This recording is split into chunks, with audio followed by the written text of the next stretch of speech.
Hey, welcome to my latest in the How-To Vlog series. I'm Dr. Stephen Grinstead. Today, I want to talk about how to develop good self-care, positive self-care.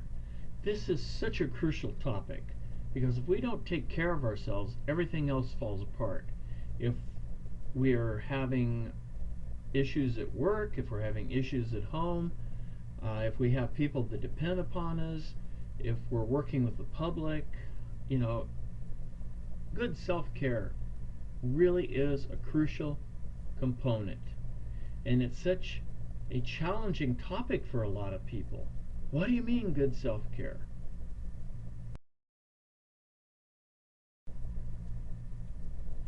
So let's start with a crucial question. What does good self-care look like? This is a very puzzling question for people. When you hear that, what pops up in your head? What do you say? How do you know if you're practicing good self-care? How do you know if you're taking good care of yourself? What in the heck does that look like?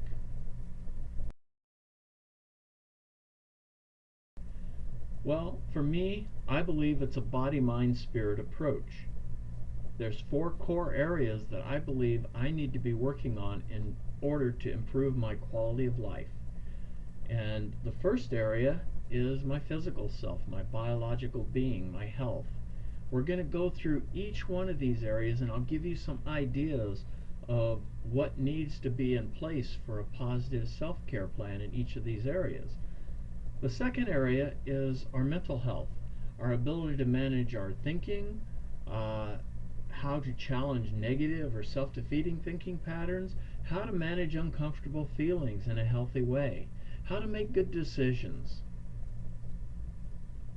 how to interact with friends, family, and community in the social area. How am I connected with other people? And then the biggie, the glue that holds the whole thing together for me is the spiritual. Not religious, but spiritual. And I'm going to go through each of these areas more in depth. And as I'm doing this, I would invite you to pause this for a minute. Make sure you have pen and paper, pencil and paper, something to write with.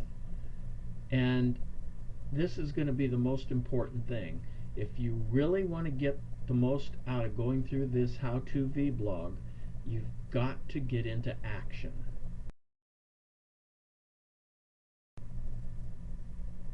Now let me just ask you a couple of quick questions.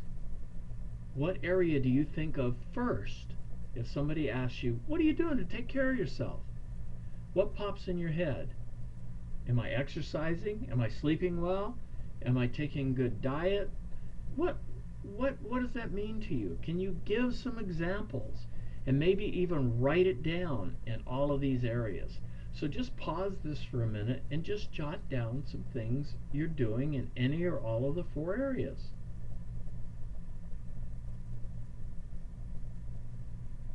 Oh my God, he's making us work.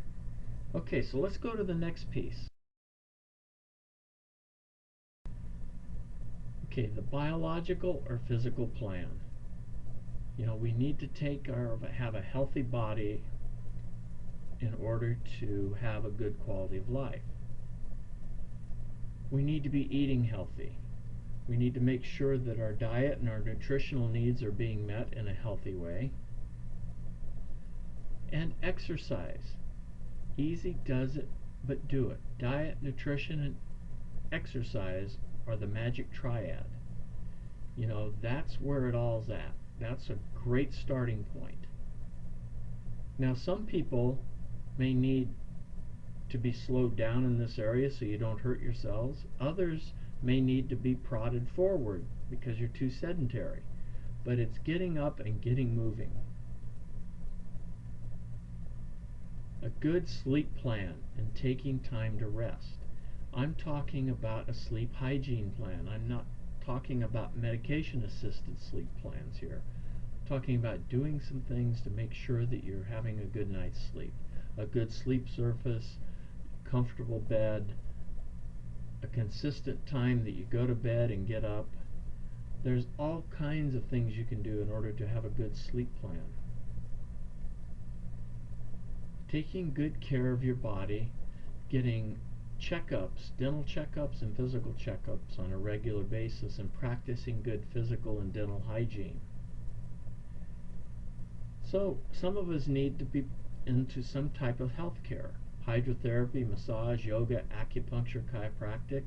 Especially if you're like me, living with chronic pain, it's really important that I use some of these alternative healthcare modalities in order to have a high level of functioning. Stress management, breathe, visualize. So learning some good, simple relaxation response tools. I'm going to do another how-to vlog on how to identify and manage stress. I think that's going to be one all by itself, so I'm not going to say much more about it now. Eliminating or at least reducing nicotine, caffeine, and sugar. Some people say flour or glutens. It's finding what works for you. So that's the physical plan. So just take a minute and see, where am I at in this area?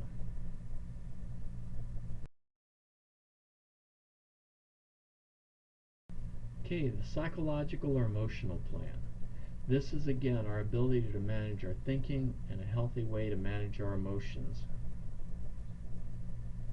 We're going to talk about the inner saboteur, or that defense mechanism called denial, because this is a really big piece that leads a lot of people into trouble in this psychological area.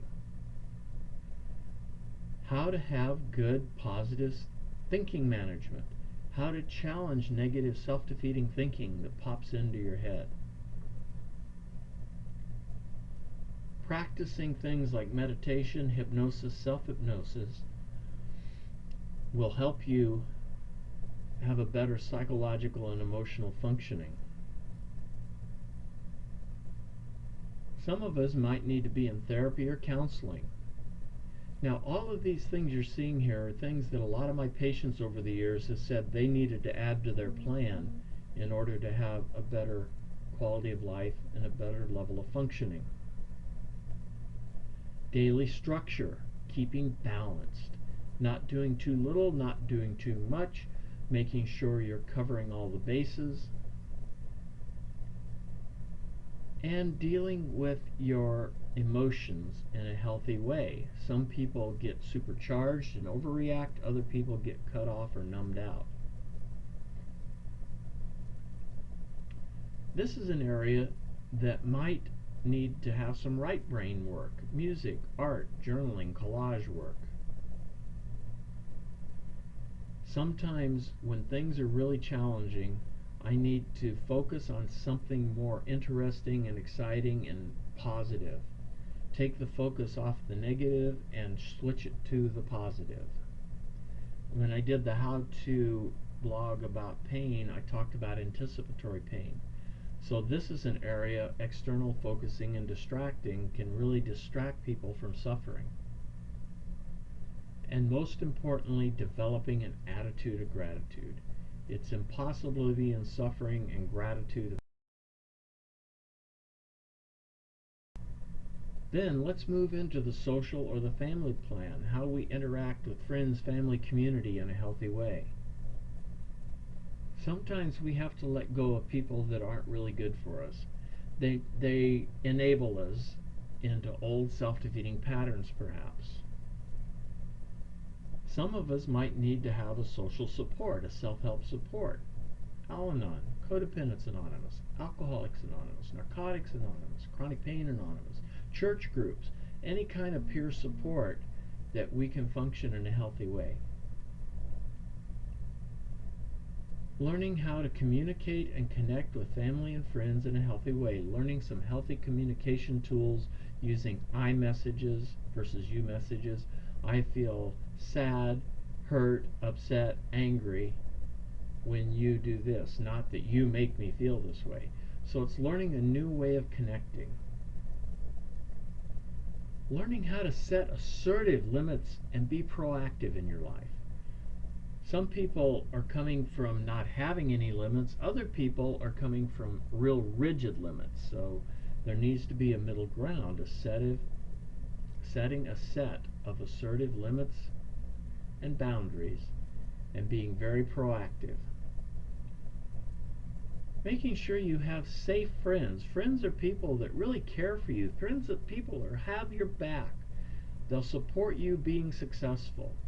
This is going to be important when I do a call to action with you later. I'm going to ask you to find an accountability partner in your life.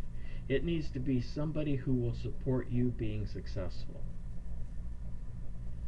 Safe places to go, to have fun, to hang out, to relax. Learning how to have healthy fun that doesn't hurt you or someone else.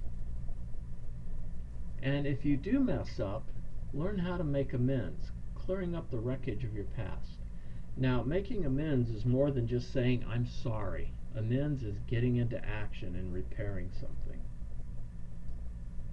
So now let's the spiritual plan. So for me, there's a difference between spirituality and religion.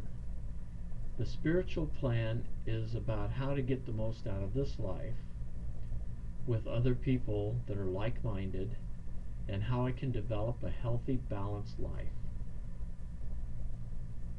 For me, sometimes communing with nature really helps me feel connected. Now, another thing that might be happening is practicing prayer and meditation. Prayer is talking to my higher power. Meditation is listening for the answer. And that's going to be different for every individual. And if you happen to be in a 12-step program, working the steps is a very spiritual process. As a matter of fact, step 12 says, having had a spiritual awakening as the result of these steps. You know, that we share this with other people and practice it in all aspects of our life. So it's a really spiritual way to get into a healthy spiritual mindset, is working the 12 steps. Loving self and self-forgiveness. For me, it's a lot easier to forgive somebody else than to forgive me. I hold myself to much stricter standards than anybody else. I'm getting better at it, but it still pops up. And sometimes it's easier to love someone else than it is to love myself. But when I can't love myself, I'm not going to be able to really love others in a healthy way. Forgiveness. Once I've forgiven myself, now I have to forgive others. And forgiveness is action, a verb. It's getting into action. It's not just saying it. You know, and for some people I've worked with that have had some pretty horrible things happen to them, I have to remind them, you're not forgiving the behavior, you're forgiving the person who is a fallible human being. Developing faith in a power greater than myself. That is a big challenge for a lot of people. Developing a routine spiritual practice where I get centered and connected. And sometimes I want to be practicing this with other people. Okay, now it's time for action. I'm going to invite you one quadrant at a time to rate yourself. And I'll go through the scores. These are going to be scored on a 1 to 25 scale in each of the areas. Let's start with your physical self, the biological. On a 1 to 25 scale, if you were down at 1, 2, 3, you probably should be in the hospital. That's how unhealthy you are. If you're up at 25, hey man, you're healthy enough to go do a marathon or a triathlon. So give yourself a number on that 1 to 25 scale. Remember, this is just your benchmark. If I would have asked you this last week or next week, you would have different scores. It's a snapshot in time. How do you rate yourself right here, right now? This is your starting point. Then let's move to the psychological. This is our ability to manage our thoughts, emotions, make good decisions, be centered. And again, on the 1 to 25 scale, if we're down at 1, 2, 3, we need to be back in the hospital, but this time the psych ward. And if we're at 25, we've achieved true enlightenment. We're a guru. I've never hit a 25 yet. I wish I could say I have, but I haven't. So where do you rate yourself on this 1 to 25 in your psychological functioning? Now, in the social area, our connections and interactions with friends, family, and community, down at 1, 2, 3, that means we're totally cut off like a hermit, and 25, social butterfly. Not just a social butterfly, a super social butterfly at 25. And then finally the spiritual, not religious. But if we're down at 1, 2, 3, it means we're totally cut off from our spiritual values, practices, and principles. And 25 means we're in total harmony. So what is your score? Add them up. How many points out of 100 do you have? This is your starting point. And it's good.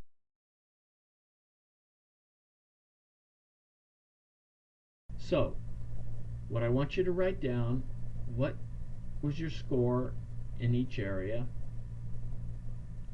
Why did you rate yourself the way you did? What your plan is to improve your score. What did you learn about yourself by going through this exercise? And most importantly, what are the things you're going to do differently as a result? What might get in your way? And what's your plan for overcoming any obstacles? Now here's the crucial part to making this work. If you really want to step up and make changes, find yourself an accountability partner. This needs to be someone that you trust, who can help you be successful, that will be honest with you and not enable you or not shame and blame you, but will be there for you and really wants to see you be successful. They got your back. So take a couple of minutes, pause this, take a few minutes, and answer these questions and write them down. I promise if you'll do that, you'll get much more out of this how-to vlog.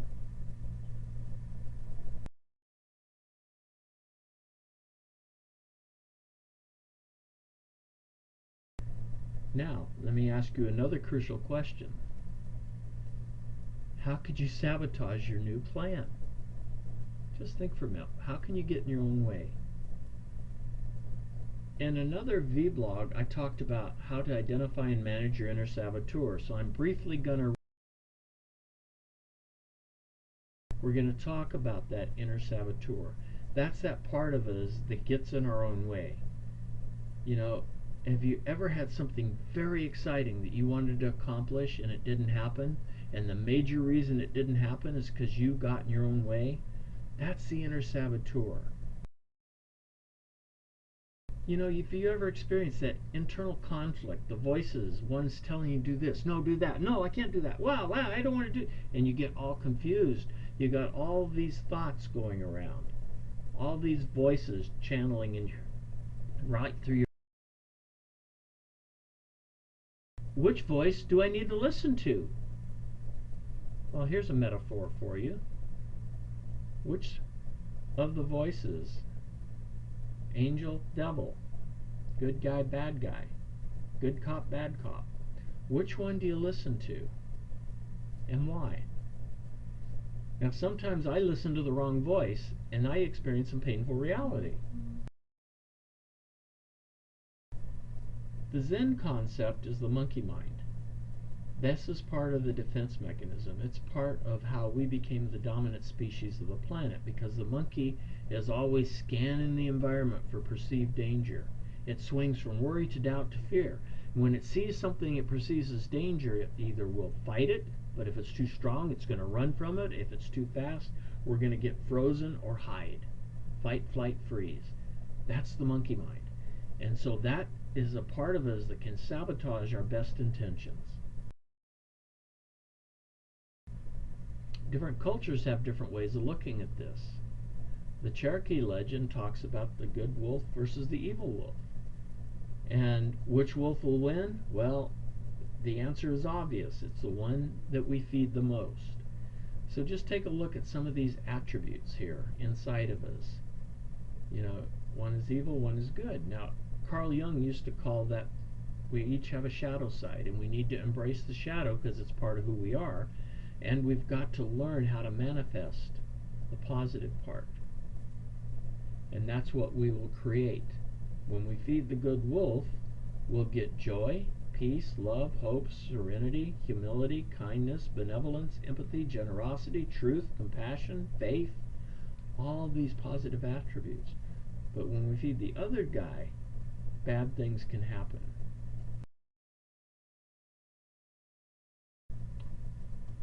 Now, whatever you call it, the community in the head, the evil wolf, the monkey mind, that inner saboteur is really an automatic and unconscious set of mistaken thoughts, beliefs, opinions, and conclusions that we take to be the truth, the whole truth, and nothing but the truth. And we get frozen in the wrong things sometimes. So sometimes we get so focused on some aspect that isn't serving us well, and we get tunnel vision. We look for evidence that supports this way of being. We block out anything that counters it. We block out anyone that counters it. We want to show up in ways that support it. But when we do this, we miss out on all the other opportunities. Literally hundreds, thousands of different positive opportunities if we don't get so fixated on the one point. If we're so fixated on that one point, we miss out on everything else.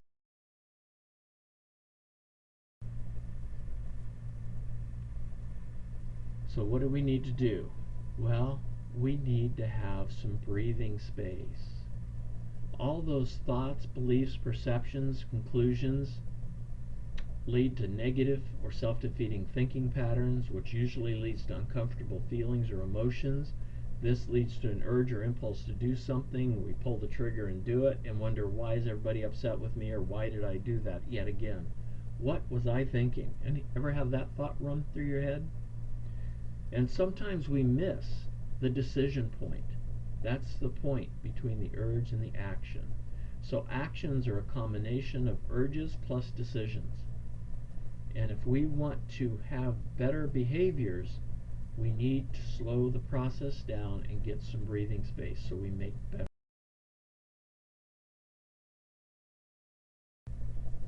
So whether you call it the inner saboteur or the psychological defense mechanism called denial, it's really important to normalize this process. Let me show you of denial.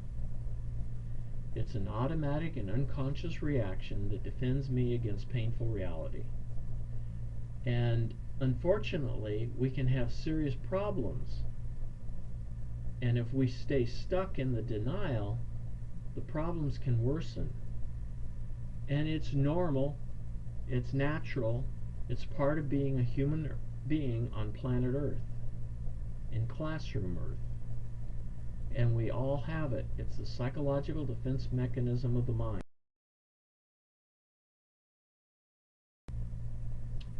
It has a very powerful fuel. It has 4 primary fuel sources. One is anger. When something's disrupting my life, man, that anger fuels up. But anger is always a secondary emotion. There's usually other feelings that fuel it, and one of the strongest fuel for anger is fear. When I believe that, oh my God, this is so overwhelming, what am I going to do? Wow, I've really messed up this time. And that moves to shame. I'm messed up, I'm defective. When we add those together, it gets to the point where thinking and talking about my painful reality just hurts too much, so I'm going to shut it down. There's levels of these denial. The first level is when we have wrong information about what the problem really is or what it really takes to get into a positive solution. The second level, if I'm at this level, conscious defensiveness, I know darn well there's something wrong with this picture, but I won't admit it to you, no way, no how. And I will sometimes come across as so persuasive that people really think I don't have a problem. If I keep lying to myself, any of you ever lied to yourself so much that you started believing it? Well, eventually it can become automatic and unconscious defense mechanism. And it has a good reason. It's to protect me against that painful reality, against pain and helplessness. But if I get stuck here too long, I can move to the 4th and most challenging level, where I'm experiencing deeply entrenched mistaken beliefs that I hold on to in spite of overwhelming evidence that something's different.